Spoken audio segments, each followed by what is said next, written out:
All right, let's go in depth tonight on the Olympics 2034 conversation. It is indeed an ongoing conversation.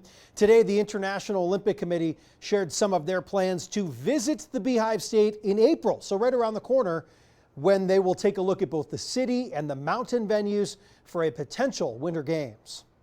We know in Salt Lake City, Utah, we have experienced partners with great expertise, and that Utah benefits from a wealth of well-maintained venues with great delivery experience that could facilitate Olympic planning and delivery.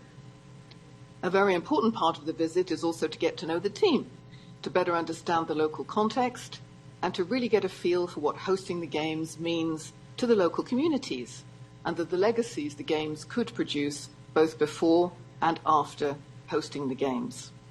So it's in this spirit of partnership and open dialogue that the Future Host Commission will visit. We want it to be a collaborative event that demonstrates the partnership between the IOC and the preferred hosts.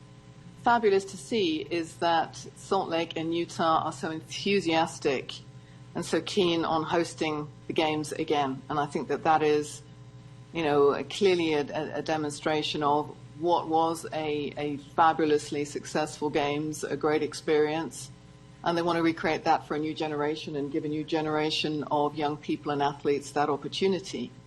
What has changed? I think we'll see when we arrive, when we get there on the visit. We know that the socioeconomic or makeup of Salt Lake, Utah has evolved like every big city has.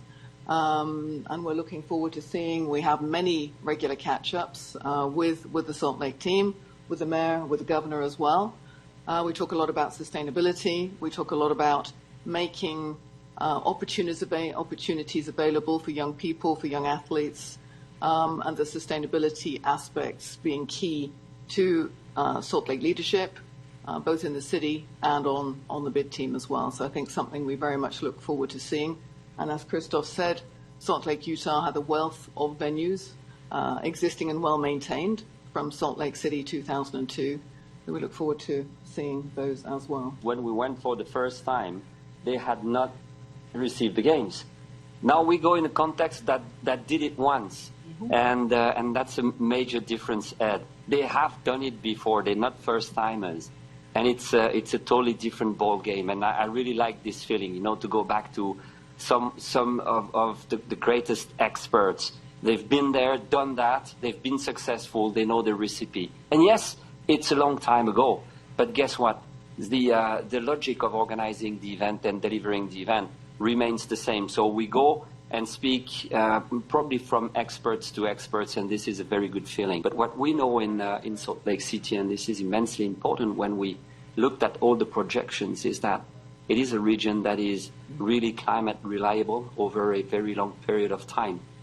So it does make sense to further invest in those venues and renovate some of the venues, because by that time and for the decades afterwards, it will still be reliable. So it makes sense. Stay with 2 News for the latest developments on Salt Lake City's and really Utah's bid to host the 2034 Winter Games. You can read a lot of our prior coverage that we have on our website, also our 2 News mobile app.